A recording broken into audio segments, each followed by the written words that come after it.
What Lonzo Thinks is a wide range of discussion where I offer up my unsolicited views on everything from movies, television, sports, religion, pop culture, politics, you name it. If it's happening, I'm talking about it. It's unsolicited, but I talk about it anyway.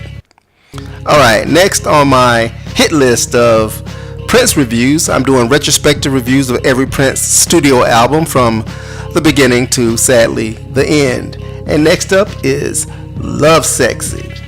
Now, Lovesexy has a special place in my heart and a special place in the hearts of a lot of Prince fans because it came at a very volatile time in Prince's career. Now, originally, Lovesexy actually took the place of the Black Album, the infamous Black Album. And as legend has it, Prince, in a fit of, consciousness, decided to stop the release of the heinous Black Album, which for all intents and purposes was the dark side of his persona, in light of Lovesexy, which was a more positive, God-fearing release. And it was released on May 10th, 1988, and it is the follow-up to the massive hit Sign of the Times. Now, once again, Lovesexy is the 10th studio release, but actually it's the 11th because I always put the Black Album in the spot after Sign of the Times versus Lovesexy. But I guess officially, if you go by the official catalog, Lovesexy is number 10. Now, one of the things about Lovesexy that's a little bit different than some other albums out there that you may listen to from any artists, Prince or otherwise, is the fact that on the CD, it's all one track, which means you can't skip tracks. It's all just one track. Now, when I originally bought it, of course, I bought it on cassette, so obviously I could skip the songs as I wanted. But once I bought the CD, I was kind of shocked and kind of pleasantly surprised that you could not skip any tracks. You could fast forward it, of course, but you couldn't actually just skip tracks. And I think some folks, the non-Prince fans or the casual Prince fans, found that very annoying and kind of arrogant of him to do that, to make it one track. But Lovesexy is a concept album, so I see why he did it that way. That kind of adds to the allure of it, the mystery of it, the originality of it. And it doesn't bother me at all because it's a great album. So to listen to it from beginning to end, uninterrupted as one track, is the way that he always intended it to be. Now, the album opens with I Know. That's EYENO. And Prince does a lot of that moving forward in his career, using these symbols and letters instead of full words and everything. He had been doing it for a while, but he kind of went full bore with Lovesexy. And it is a sprawling, kind of a majestic, mystical opening song to the album. And it kind of lets you know that you're in for something different with this particular concept album. And the song itself is a fun song. I say that a lot about Prince's work, that the music is either fun or eclectic, but that's the best way that I can describe it. I have fun when I'm listening to I Know. And he's talking about religion. He's talking about finding the light and gaining knowledge, but he does it in an engaging way. Now, this song was not meant as a single. It is not a single release at all. It's an intro to a great album, but it's something that has to be taken in context. It is not danceable. It's not something that you can even really drive to or groove to. It's a song that has a purpose, and that purpose fits this album perfectly. And it segues into Alphabet Street, which was the huge hit from this particular release. And Alphabet Street is kind of a forgotten song when it comes to Prince's catalog, I believe. And I think because it's on Lovesexy and it's just one track, the song kind of gets lost in the shuffle. Now, the video was one of his better videos, and it played on a continuous loop on MTV and other outlets when it first got released. So the song got the recognition it deserved, and I think it got as high as number 8 on the pop chart, the Billboard pop chart, I do believe. I know it made the top 10, either 8 or 3. Either way, it was the biggest hit from the album. It was a very, once again, I use that word, fun song. Even the video, you can tell that Prince is just, in the studio laying down the track and just having a great time with it. And he had a great time in the video as well. So it's one of my favorite videos, and also one of my favorite songs to just listen to as a song that really just kind of takes you into a place where you're kind of just feeling giddy and just enjoying what you're hearing, and not really placing too much emphasis on anything, because the song is pretty simple and the lyrics are very simple, but at the same time it fits within the construct of the concept of the album. Next up is Glam Slam. Now, Glam Slam is definitely an acquired taste, and a lot of folks don't like the song, and I understand why, because once again, Prince likes to challenge his listeners with his varying musical taste and the majestic way that he presents his songs. Now, Glam Slam, Escape, which was the B-side or the extended version of it, is even better than the album cut in my opinion. So if you're gonna listen to Glam Slam, also make sure to listen to Glam Slam Escape. Now, the video was a live concert performance, so it's one of my favorite concert videos of Prince's as well. The song is rather forgettable, but that doesn't mean that it's not good.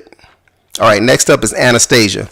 Now, Anastasia is on my short list of all-time greatest Prince songs of all time, and I kind of vacillate between the Ballad of Dorothy Parker and Anastasia as my number one Prince song of all time as far as my favorite. Dorothy Parker wins out in the end, but it's by a hair. A razor thin cut over Anastasia.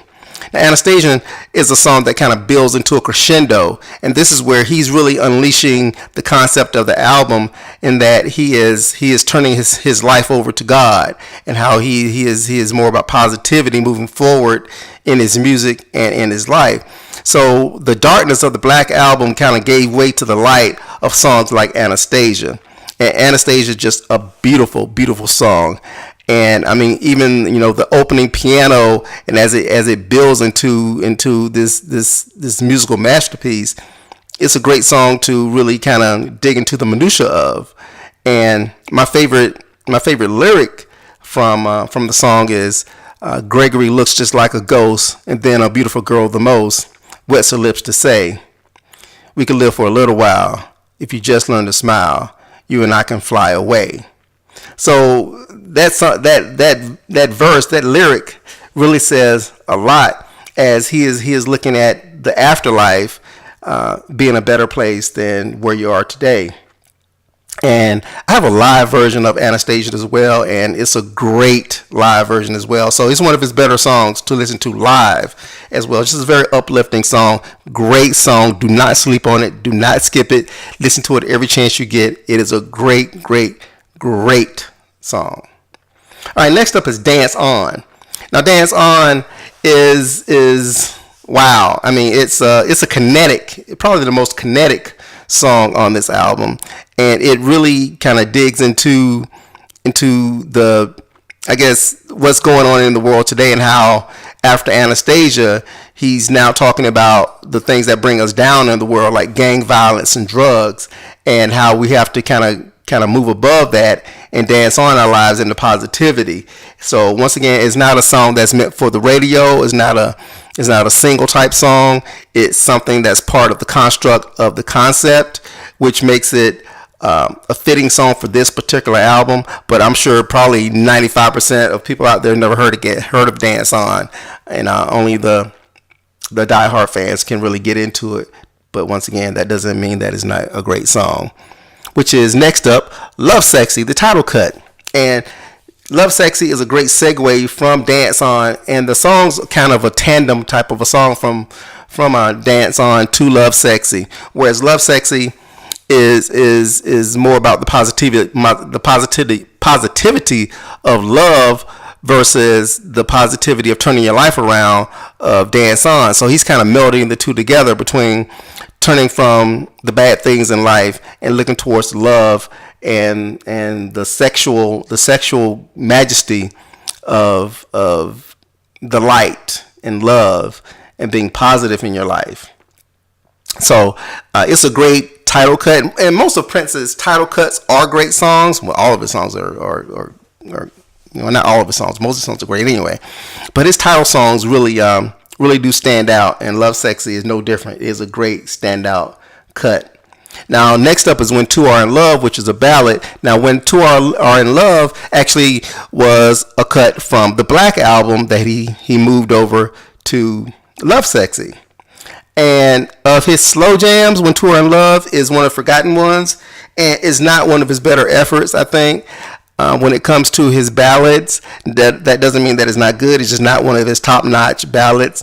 It's one of the, if there's a song on this album that you can really kind of pass, I think When Two Are in Love is that song. It's not something that I would generally listen to as a slow jam that I'm grooving with my girl or whatever. Once again, it's not a bad song. It's just not one of his best efforts when it comes to a ballad. Okay, next up is I Wish You Heaven, which is a very short song. He did it with Sheila E. and Bonnie Boyer, and it's a positive song. Obviously, digging into the afterlife and how he's basically wishing that the world turns towards more positive things when it comes to the afterlife, and doing the things on earth that are going to get you into heaven versus doing the things that will get you into hell. And finally, Positivity. And of course, it is a fitting close to the album itself, because that's what this album is all about. Positivity, about turning from the dark into the light, having fun doing it, and still being able to live your life the way you want to live it, but live it in a positive manner where you don't have to really focus on the bad sides of things. Look at the positive things, sides of life, and the good things that help you get through the mundane things that can bring you down in this world. And that's what positivity is all about. Have you had your plus sign today? That's one of the lyrics. Is that all your gold? Where did it come from? What did you have to do? Can you sleep nights? Do you dream straight up? Do you dream in W's? Great lyrics. This is a great song. I listen to it a lot. It's a great close to the Lovesexy album.